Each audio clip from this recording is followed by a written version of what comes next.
Today I'm talking about the Canopus Yaiba Birch snare drum that I own. This is the new Snare Spotlight video, and I have it here. You can see the badge up close. See the finish there. I must say, as a disclaimer, I do endorse Canopus snare drums and snare wires, so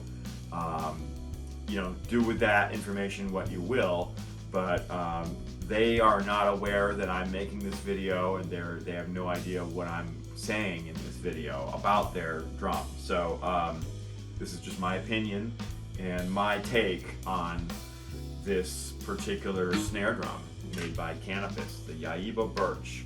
So this is a all birch 6.5 by 14 6-ply shell with 8 lugs, and it normally comes with the 2.3 millimeter steel triple flanged hoop, but my drum has on it, it's outfitted with the die cast hoops. And the story behind that is I attended a NAMM a bunch of years ago, and this drum was on display at the NAMM booth, at the Canopus booth at NAMM. And at the end of the NAMM convention, this drum went back into a warehouse in Las Vegas, and upon visiting the warehouse in Vegas, I saw this drum. I really liked it. I liked it so much with the die cast hoops that I told them that that's the drum I want. I don't want a new drum made or sent from Japan. I want this drum. I want to bring this one home with me because I like the die cast hoops on it, because I felt like the die cast just gave it a little more crack, a little more focus, took out some of the overtones a little bit that would normally be, you'd normally hear those overtones with the triple flange hoops. So I'm a big fan of die cast hoops. As you see here, I'm playing this is a Tama Walnut Birch Star Classic, and this whole all the drums here have die cast hoops as well. So I have a number of kits that are full on die cast hoops. It's a different sound. It's just something I like. I've been playing die cast hoops for many years now, and I like them. What can I say? So yeah, talking about the lugs, back to this snare drum, I digress. The lugs here are the Yaiba shape. So these are what they call the Japanese sword lugs. And I really love these lugs. They're almost, if you buy a full Yaiba kit,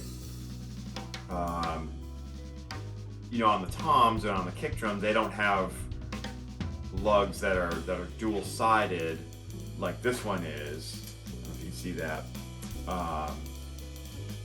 They have individual, but it looks, they've made these dual-sided lugs.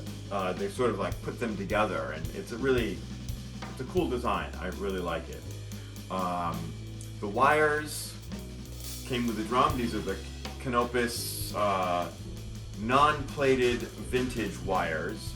So if you know anything about Canopus snare wires, typically, as a rule, when you have a wood drum, you go with the non-plated vintage, and if you have a metal drum, like a brass or a steel or whatever, then you go with the plated wires. And so, but they have other options that they sell as well.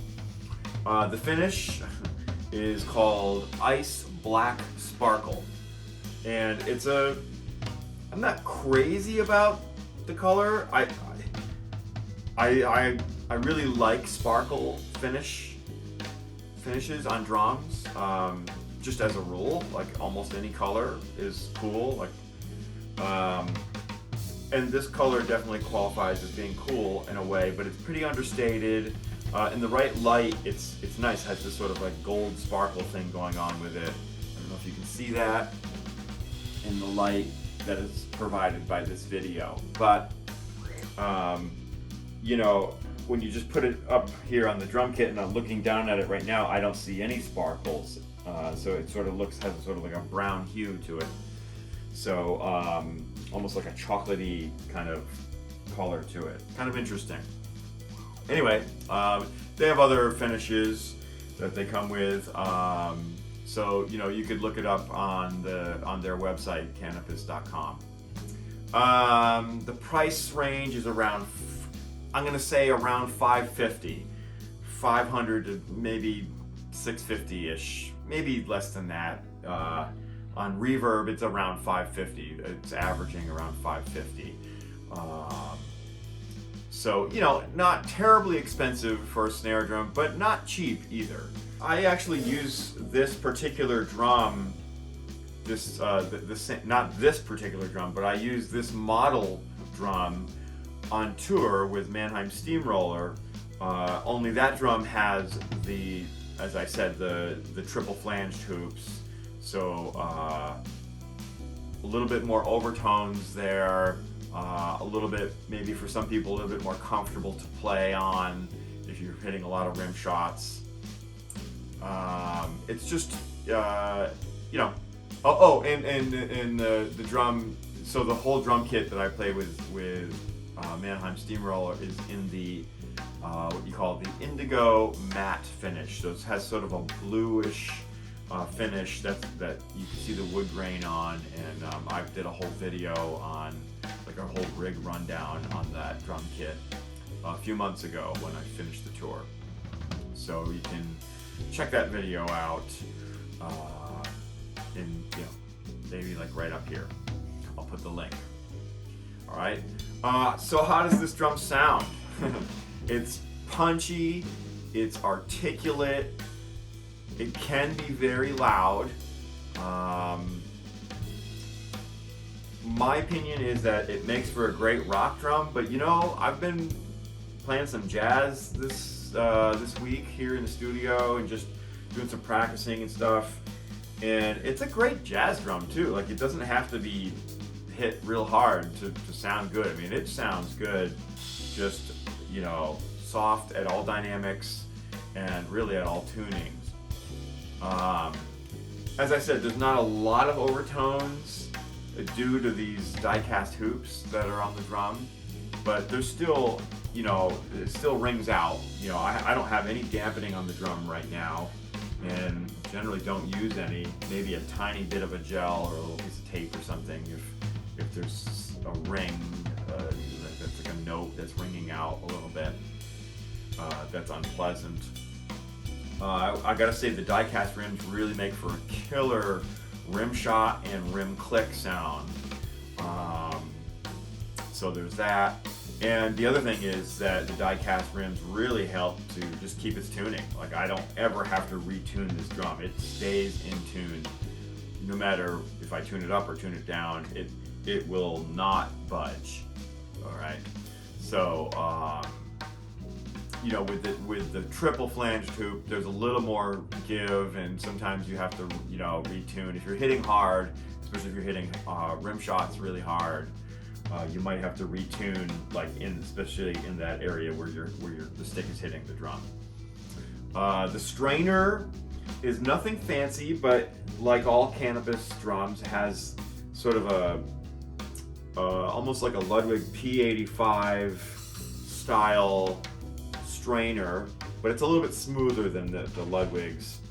It just goes, you know, so it's engaged right now, and then, I mean, it is silent, so, and very smooth.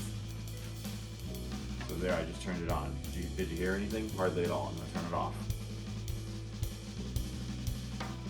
So it's a very simple design.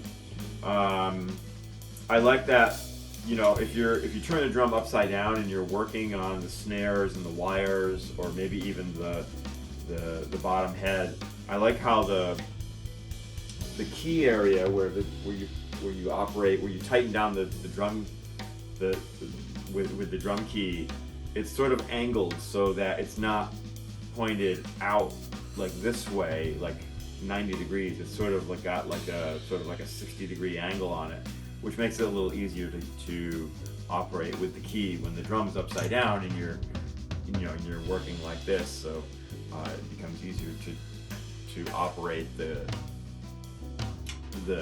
key mechanism, which clamps down on the snare cable, the wire that attaches to the strainer. So yeah, the drum is outfitted right now with a Aquarian texture coated power dot, center power dot here, as you see.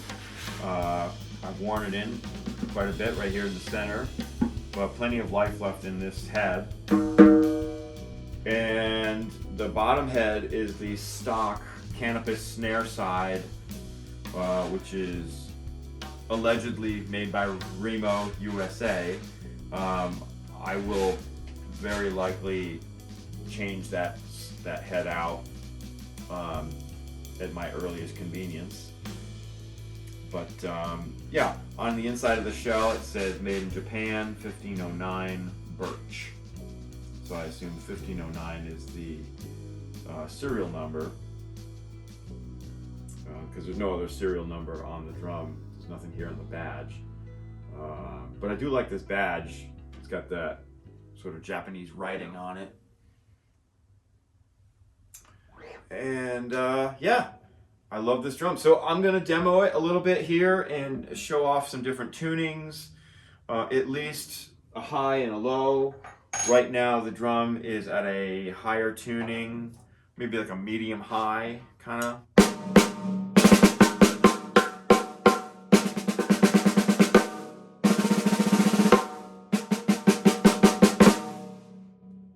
So as you can hear, the drum there's a ring going on. So it's that's great because I can always tame that down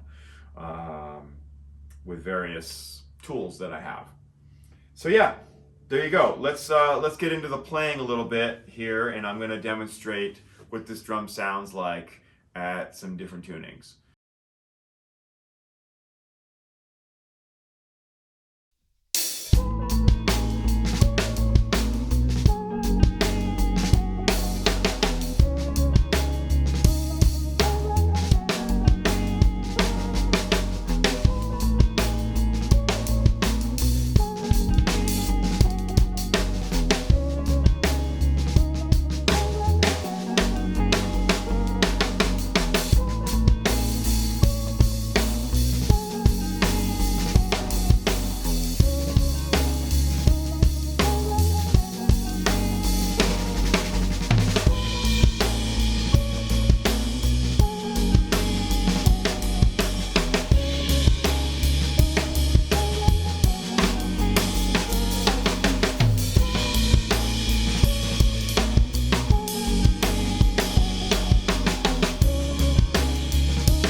So hopefully you like this Yaiba Birch snare drum. I like it very, very much. It's a wonderful tool in my arsenal of snare drums, and things built like a tank, let's face it. It's just a great, great quality drum.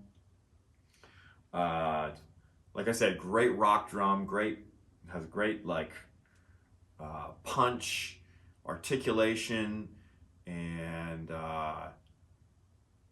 yeah, very versatile drum, I must say. And I always, before acquiring this drum, I had always wanted a birch snare drum, just because it was a little bit foreign to me. Like, I hadn't ever really played much on a birch snare drum. So this was a new endeavor for me when I picked this drum up, and I'm really, really, really happy with it. All right, guys, hope you enjoyed the video. That's it for this one, and catch me on the next video. Don't forget to like and subscribe, and see you on the next video. Thanks so much.